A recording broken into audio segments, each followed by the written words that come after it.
I am so happy Vikrant. सगळं कसं ना आपल्या मनासारखंच होत आहे. फक्त त्या बोवाचा काटा निघाला ना की विषय संपला.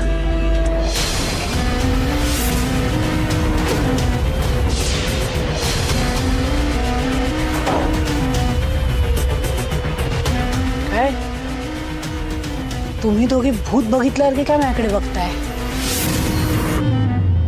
दोघा नवरा बायकोंचं काही गोडगोड बोलणं सुरू होतं का? नाही नाही नाही तसं काहीच नाही. बोला ना काय झालं काकी? काय झालं काय? जे काही झालंय त्यापेक्षा काहीतरी मेजर घडायला हवं ना. मला सांगा आता पुढे काय प्लॅन आहे तुमचा? प्लॅन तर बुवांना संपवायचंय काकी, पण तुम्हाला हे सांगून चालणार नाही. आमच्यातच राहिलेलं बरं. आई अहो आता काय प्लॅन करायचा आम्हालाच काही सुचत नाहीये. पण मला कळतंय की काय करायचंय. हे तुमच्याकडे जरी प्लॅन नसेल तरी माझ्याकडे प्लॅन आहे. आता इंदिरा राणीचं चांगलंच वाजलंय, त्यामुळे तेवढ्यातच आपण राणीला इंदिराच्या आयुष्यातून वेगळं करू शकतो. मालती आई तुम्ही जे ठरवाल ना त्यामध्ये आम्ही दोघं जण सोबत असू तुमच्या बरोबर. तुम्ही अजिबात काळजी करू नका. ती राणी सगळ्यांसाठी डोक्याला तापच बनली. हो ना, आणि ती राणी तर मला या घरात नकोच आहे. तुला ती या घरात नकोय, मला ती इंदिराच्या आयुष्यात नकोय. ते सुद्धा लवकरच होईल काकी. त्या दोघांमध्ये आग अशीच धुमसत ठेवायला पाहिजे, तर त्यांच्यातलं भांडण अजून वाढेल. राणी आता जशी इंद्रावर चिडून बेडरूम सोडून गेली आहे ना, तसंच चिडून घर सोडून निघून जाईल. मग चला आजच कामाला लावूया.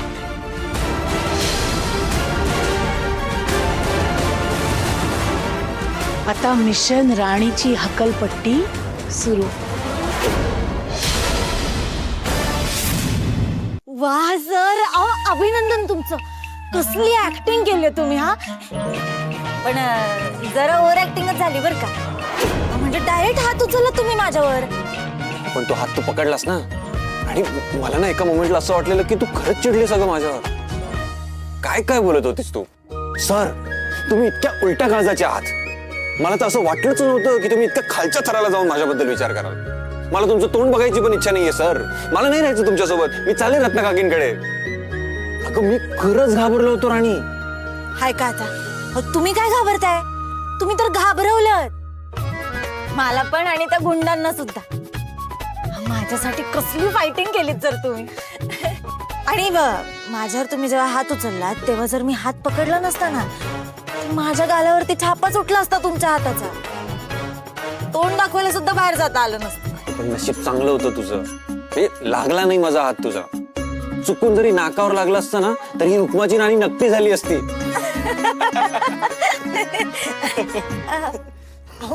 सर सर हळू हा जरा. नाही आपला हसण्याचा आवाज खाली जाईल आणि मग भांडण फुटेल आपलं. हो correct. By the way I am sorry. म्हणजे मी ओघाओघात जास्त बोलून गेलो असेल तर please I am extremely sorry. नाही नाही सर, तुम्ही कशाला सॉरी म्हणताय. म्हणजे आपण जे काही केलं ते ठरवूनच केलं. आणि आता हे करणं तर गरजेचंच होतं ना. तर मला राहून राहून एवढंच वाटतंय की आपण हे जे काही करतोय ना याचा आपल्या घरच्यांना त्रास नको व्हायला. नाही ना होणार? मला नाही वाटत काही प्रॉब्लेम आहे. आणि हे बघ आपल्याकडे असंही दुसरा काहीच पर्याय नाही. सो आपल्याला हेच करावं लागणार. आणि शेवटी तुझा प्लॅन आहे. म्हणजे आपला आपला प्लॅन आहे हा. आपण दोघांनी मिळून जे ठरवलंय आपण तसंच वागायचं. कोणाला काहीच कळता कामा नये.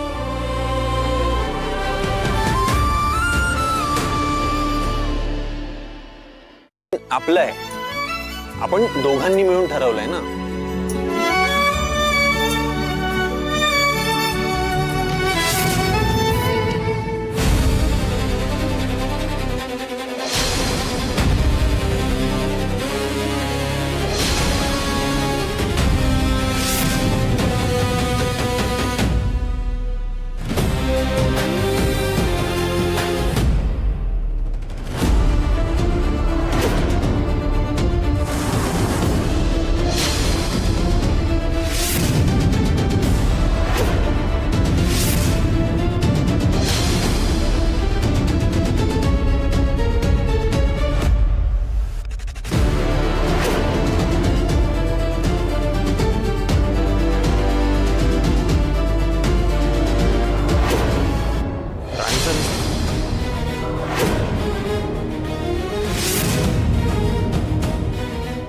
सर कसे आहेत आता बुवा? काय झालंय? डॉक्टर करतायत चेक त्यांना. तू कशी आहेस? सर मला तुमच्याशी बोलायचं. बोल ना. हे जे काय घडून गेलंय ना त्याच्याबद्दल बोलण्यात आता काही अर्थ नाही. पण आता जे काही घडतंय त्याच्या मुळाशी गेलं पाहिजे आपण. खरं आहे तुझं. पण हे सगळं कोणी केलं असेल आणि कशासाठी? तेच तर शोधावं लागेल ना आता आपल्याला. कोणीतरी मोहनना गायब केलं. त्यांना त्या गोडाऊन मध्ये डांबून ठेवलं. तिकडे बाहेर गुंड सुद्धा उभं केली. राजूला हे सगळं करण्यासाठी पैसे दिले. त्यांना इंजेक्शन दिलं. म्हणजे हे सगळं ना कोणीतरी आधीपासून ठरवून केल्यासारखं वाटतंय. नाही, कारण कोणी असं एकाएकी असं करणार नाही. हे सगळं प्रिप्लॅन्ड होतं. आणि मला तर वाटतंय की ज्याने कोणी केलं आहे तो आपल्या खूप जवळचा आहे. तो आपल्यापेक्षा 2 पावलं पुढे आहे. त्यामुळे आता आपल्यालाही सावध राहायला हवं. पण मग सर आता आपण त्या माणसाचा अंदाज कसा घ्यायचा? मला काय वाटतंय आपण हे कोणी केलंय ना ते शोधण्यापेक्षा हे का केलं असेल त्याचा शोध घेऊया. ज्याने कोणी हे केलंय त्याला असं वाटतंय का की आपण दोघं वेगळं व्हावं म्हणून तरी त्याने केलं नसेल ना. तुमचं बरोबर आहे सर. जे काय घडून गेलंय आणि जे काय आता घडतंय ना त्यावरून तर तसंच वाटतंय. सो आपण एक काम करू. ज्याला कोणाला असं वाटतंय ना की आपण वेगळे व्हायला पाहिजे आपण त्याची इच्छा पूर्ण करू. म्हणजे आपण सगळ्यांसमोर असं प्रिटेंड करूया की आपण ऍक्च्युअल मध्ये एकमेकांपासून वेगळे होणार आहोत. पण सर ते कसं दाखवणार आहोत आपण? सिंपल आहे. हे बघ, आता इथून आपण घरी जाऊ. बुवांच्या बाबतीत जे काही घडलंय ना त्या सगळ्याला मी रिस्पॉन्सिबल आहे. मला जबाबदार ठरव सगळ्यासाठी. सर काय बोलताय तुम्ही? असं कसं करेन मी? माझ्या बुवांसाठी वार झेलले तुम्ही स्वतःवर. मी कसा दोष देऊ तुम्हाला? अगं पण आपल्याबद्दल वाईट विचार करणाऱ्या समोर असं खोटं पिक्चर क्रिएट करायला काहीच प्रॉब्लेम नाहीये. तसं बरोबर बोलताय तुम्ही. हे केल्यावरच ह्या मागचा खरा चेहरा कोण आहे ना तो आपल्या समोर येणार आहे. करेक्ट. सो आता इथून पुढे आपण एक काम करू. आपण दोघं ना एकमेकांशी खूप टोकाचं भांडायचं. म्हणजे तुला माझ्याशी बोलण्याची इच्छाच नाहीये, मला तुझं तोंडच बघायचं नाहीये असं आपण बघा. आय नो हे सगळ्यांसाठी थोडंसं शॉकिंग असेल पण आपल्याला हे करावं लागेल. आपल्याकडे काही पर्याय.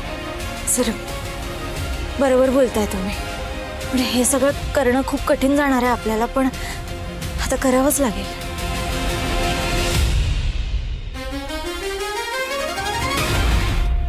घ्या सर पटकन जेवून घ्या. उगाच उपाशी राहिलात तर त्रास होईल तुम्हाला.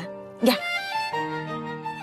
Thank you so much. म्हणजे तू जेवण घेऊन आलीस माझ्यासाठी. खाली फ्लो मध्ये बोललो मी की मला जेवायचं नाहीये, भूक नाहीये. पण आता पोटातले कावळे ओरडतायत माझ्या. अहो सर काय करताय? गरम गरम जेवणात असा हात टाकता का कोणी लगेच? काही दमधीरच नाहीये तुम्हाला. पण आता मला भूकच तशी लागली आहे तेवढी तर काय करणार मी? म्हणून काय असं कराल का तुम्ही? पण कधी कधी एकदम लहान मुलांसारखं वाग. घ्या आता.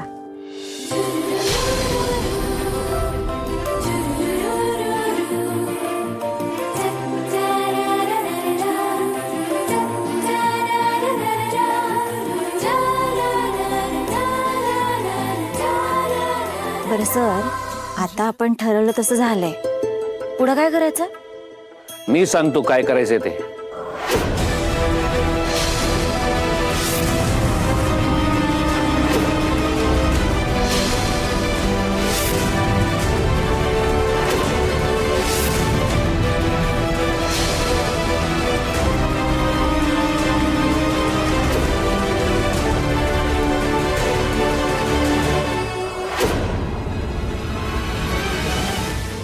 आबा तुम्ही एक तर मी ऍक्च्युली तुम्हाला काही पाहिजे होतं का? मी सगळं ऐकलंय. तुम्हाला काय वाटतं तुम्ही इतरांना जे भासवत होतात भांडण करून त्याला मीही फसेल? तुम्ही जेव्हा अचानक घरी येऊन भांडायला सुरुवात केलीत ना तेव्हाच मला जरा शंका आली होती काहीतरी गडबड आहे. आता तुम्हाला प्रश्न पडला असेल की हे मला कसं कळलं. कारण तुम्ही दोघेही हॉस्पिटलमध्ये एकमेकांशी व्यवस्थित बोलला. मग अचानक घरी आल्यावरती भांडायला का लागला? कुणालाही संशय येऊ शकतो ना. आता मला आडेवेडे न घेता सांगा की तुम्ही हे का करताय. तुमच्याकडनं ऐकायचं मला. बोला. आबा, त्याचं झालं असं की जेव्हा मी बुवांना शोधत होतो तेव्हा मला काही गोष्टी जाणवल्या आणि त्या भयंकर शॉकिंग होत्या. कुठल्या गोष्टी? नेमकं असं काय घडलंय? म्हणजे आबा, बुवा जिकडे जिकडे सापडू शकतात तिकडे सगळीकडे आम्ही त्यांना शोधलं आणि शोधता शोधता आमच्या हे लक्षात आलं की आमच्यावर राग काढण्यासाठी कोणीतरी बुवांना गायब केलं. मग ह्याच गोष्टीला धरून आम्ही बुवांना अजून शोधलं आणि बऱ्याच लोकांना त्यांच्या बाबतीत विचारलं सुद्धा, पण कुठेच काही ठोस हाताला लागत नव्हतं. काहीच कळत नव्हतं आबा. नंतर आम्हाला एका रिक्षावाल्याने सांगितलं की त्याने बुवांना राजू सोबत पाहिलं होतं. म्हणजे जेव्हा मी बुवांना शोधत होतो तेव्हा मला राजू एकदा एका गोडाऊनमध्ये दिसला होता आणि तेव्हाच मला त्याच्यावर डाऊट आला होता. पण देन आय थॉट की तो वस्तीतला माणूस आहे, तो बुवांना काही का करेल. पण जेव्हा आम्हाला रिक्षावाल्याने कन्फर्म सांगितलं की त्याने बुवांना पाहिलंच होतं राजू सोबत, तेव्हा माझा संशय खरा ठरला. आणि मग आम्ही त्या गोडाऊन पाशी पोचलो, पण त्या गोडाऊनच्या बाहेर गुंड होती. काही करून आम्हाला आत जायचं होतं कारण बुवांना शोधायचंच होतं. म्हणून त्या गुंडांचे आम्हाला 2 हात करावे लागले आणि इंद्रजित सरांना त्यात खूप लागलं. तिथे आम्ही कसे बसे गोडाऊनच्या आत शिरलो. तिथे राजू बुवांसोबत होतं आणि राजूच्या हातात एक इंजेक्शन होतं जे त्याने बुवांना दिलं होतं. त्यामुळे बुवांना विषबाधा झाली होती. मी कसलाही विचार न करता बुवांना घेऊन पळत सुटलो आणि हॉस्पिटलमध्ये जाऊन त्यांना ऍडमिट केलं. हो आबा. आणि मग हे जे काय घडलं त्याच्या बाबतीत आम्ही दोघं शांतपणे बोललो आणि आमच्या हे लक्षात आलं की हे कोणीतरी ठरवून केलं आणि याच्या मागे कोणीतरी जवळची व्यक्ती असू शकते. या सगळ्याचा तुमच्या भांडणाशी काय संबंध आहे? कारण आम्हाला हे शोधून काढायचं आहे की हे कोणी आणि का केलं. बिकॉज आमचा असा अंदाज आहे की हे सगळं कोणीतरी आमच्यात भांडण लावण्यासाठी करतंय. म्हणून आम्ही असा विचार केला की आम्ही त्या माणसाला दाखवू की आम्ही खरंच रागावलो एकमेकांवर. आमचं खरंच भांडण सुरू आहे. एक मिनिट. राणी, मागे तू इंद्राशी भांडली होतीस, घर सोडून गेली होतीस, ती गोष्ट सुद्धा ह्याच प्लॅनिंगचा भाग होता? नाही आबा, त्यावेळी मला इंद्रजित सरांचा खरंच राग आला. मग असं काय घडलं अचानक ते तुझा राग मावळला? बुवांमुळे. म्हणजे ज्यावेळी बुवा आम्हाला सापडले त्याच्यानंतर त्या गोडाऊनच्या जमिनीवरती बुवांनी लिहून ठेवलं. त्यात लिहिलं होतं की ह्या सगळ्याचा इंद्रजित सरांशी काही संबंध नाही. अच्छा, पण ह्या सगळ्यामुळे तुमच्यात भांडण होऊ शकतं असं कोणाला वाटू शकतं? आम्हाला असं वाटतंय की आपल्या घरातलंच कोणीतरी आहे जो हे सगळं काढून आणतोय. काय? घरातलं? हो आबा. पण आबा, आमच्या ह्या वादाचा भांडणाचा तुम्हाला किंवा घरच्यांना त्रास व्हावा असं नाही वाटत होतं आम्हाला. आम्हाला फक्त त्या माणसापर्यंत पोहोचायचं होतं म्हणून आम्ही हे सगळं केलं, कारण त्याशिवाय आमच्याकडे कुठलाच पर्याय नव्हता. आबा प्लीज तुम्ही रागवू नका आमच्यावर. आम्ही हे जे काय केलंय त्याच्या मागचा हेतू समजून घ्या. राणी म्हणते ते बरोबर आहे. आम्हाला कोणालाही हर्ट करायचं नव्हतं, एस्पेशली तुम्हाला तर बिलकुल नाही. पण आमच्याकडे काहीच पर्याय नव्हता. So I just hope you understand.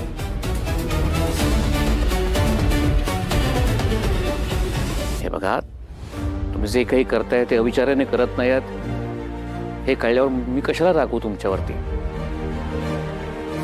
तर तुम्ही या सगळ्याच्या मुळाशी जायचं ठरवलंय, आता मागे हटवू नका. बुवांची अशी अवस्था कोणी केली हे शोधून काढा. मलाही जाणून घ्यायचं ती व्यक्ती कोण आहे. मग ती व्यक्ती कोणीही असू दे, अगदी कोणीही, मी तुमच्या सोबत आहे. थँक्यू आबा. आम्हाला समजून घेण्यासाठी खरंच थँक्यू. म्हणजे वेडीस का तू? आपल्या माणसाचे कोणी आभार मानतात ना? तुम्ही दोघं माझी लेकरं आहात. मी तुम्हाला समजून घेणार नाही तर कोण घेणार आहे? बरं, जे काही कराल ते विचारपूर्वक करा, जपून करा. या सगळ्यामध्ये एकाच गोष्टीचं दुःख आहे, बुवांचं. बुवा कोमातून लवकरात लवकर बाहेर यायला हवेत एवढीच इच्छा आहे.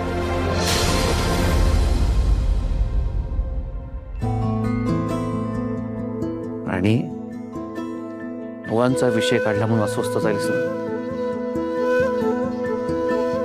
पण नको काळजी करू. तू जेवढं प्रेम करतेस ना बुवांवरती, तुझ्या प्रेमाखातर बुवा स्वतःहून कोमातून बाहेर येतील, खात्री आहे मला. मला सुद्धा असंच वाटतं. बरं, तुमच्या दोघांचं लपून छपून प्रेम असंच चालू दे. आणि इंद्रा, थोडं राणीनं प्रेमानं जेवण आणि तुझ्या करता जेवून घे. आहे मी येतो.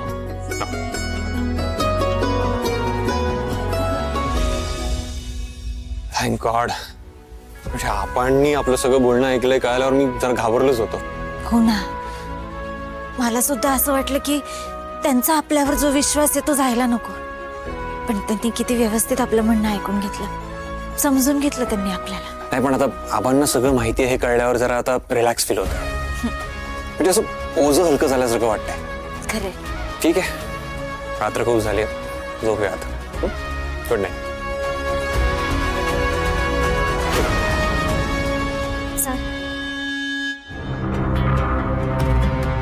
इंद्रा आणि राणीमध्ये ठिणगी पडलीच आहे, तर आता त्याचा चांगलाच भडका उडायला हवा. काहीही करून ते लवकरात लवकर वेगळे व्हायला हवेत.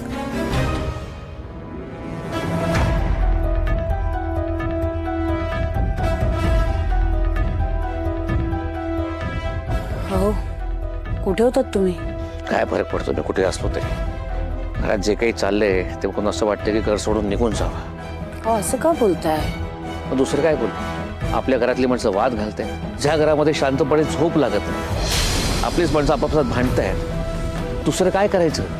माझी सुद्धा अगदी तीच अवस्था आहे. डोळ्याला डोळा लागत नाही माझ्या.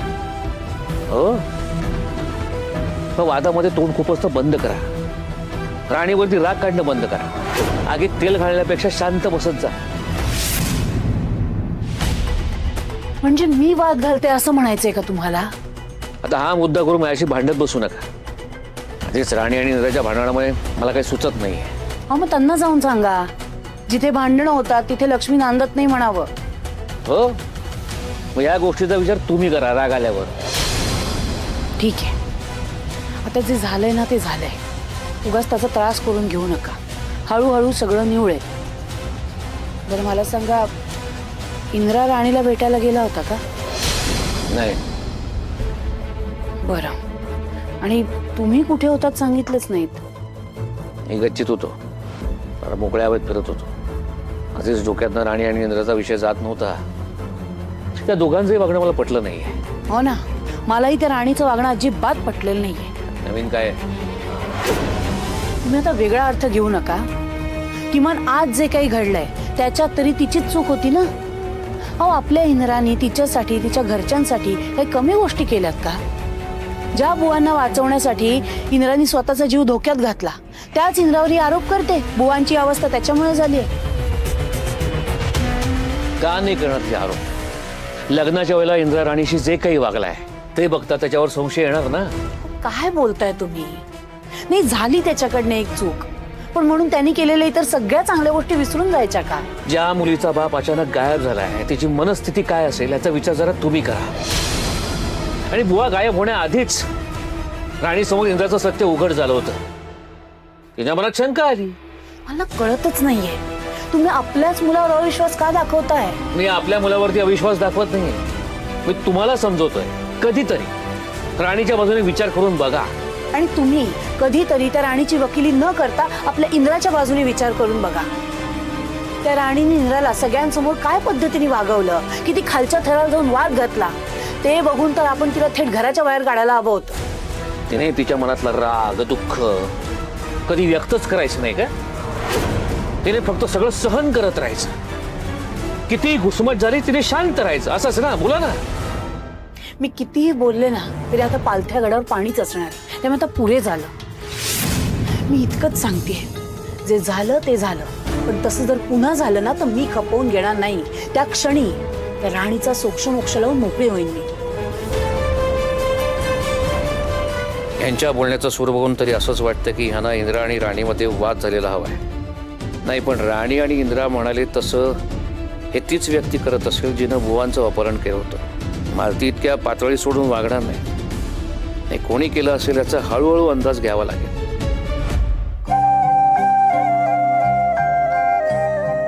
काय झालं? Sir sorry. सॉरी का? मी तुमच्यावर संशय घेतला. तुम्हाला तोंडाला येईल ते बोलले मी. सर मी चुकले, खरंच चुकले. It's okay. नाही म्हणजे त्या निमित्ताने मला हे तरी कळलं की हुकमाच्या राणीचा राग किती डेंजर आहे.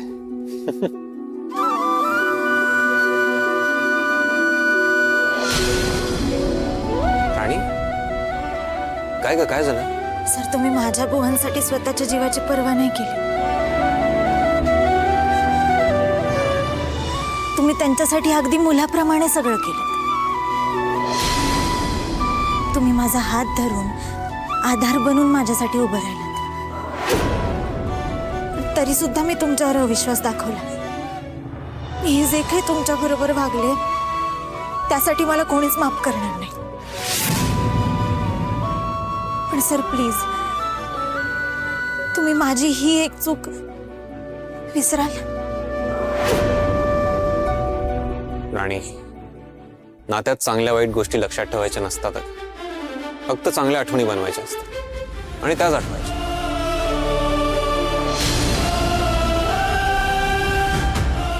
तेच ना, तुम्ही तर चांगल्या आठवणी व्हाव्यात असाच प्रयत्न करत होता.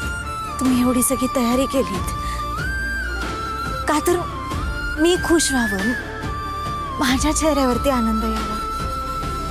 पण मी त्याची सुद्धा किंमत नाही केली.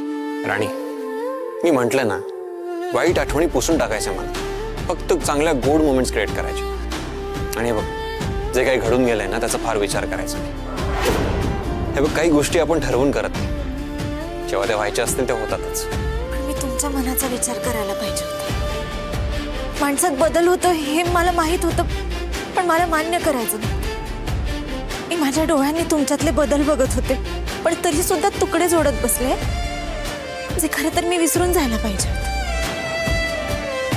तुम्ही माझ्याशी लग्न करताना काय विचार करत होतात त्यापेक्षा तुम्ही हे लग्न, हे नातं टिकवण्यासाठी जी काय धडपड केली आहे ना ती विसरून नाही चालणार. मी तुम्हाला फक्त त्या एका गोष्टीसाठी असं दोषी ठरवायला नको होतं. राणी, मी सुद्धा जे काही वागलो ते फार चुकीचं होतं. आणि चुका केल्यावर त्याची पनिशमेंट तर मिळतेच ना. कदाचित मला सुद्धा पनिशमेंट मिळणारच होती. मी तर तो आता भूतकाळ होता, एक वाईट आठवण होती असं समजून विसरून जाणार आहे. आणि जमलं तर अगदी कोऱ्या पाटीने सुरुवात करणार आहे. त्याच कोऱ्या पाटीवरती नात्यांची नवी अक्षरे लिहिण्याचा प्रयत्न करणार आहे. थँक्यू सो मच राणी. नाही म्हणजे तुझ्या मनातल्या वाईट आठवणींची पाठी मला पुसायची नव्हती. मला असं हवं होतं की ती तू स्वतः पुसावीस. आणि फायनली आज ते सगळं होत आहे. काय आहे राणी, तू नेहमी मला टेरेसवर मी आलो की रडवतेसच. पण त्या दिवशी अश्रू वेगळ्या कारणासाठी होत्या आणि आज वेगळ्या कारणासाठी आहेत. थँक्यू. पण इंद्रजित सर, कोण म्हटलं आपल्यातलं भांडण मिटलंय? आत्ता उलट जास्त भांडणार आहे मी तुमच्याशी. पण आता काय झालं? हाय का आता? अहो सर, आपलं ठरलंय ना की आपल्याला हे भांडण कंटिन्यू करायचंय. विसरलो.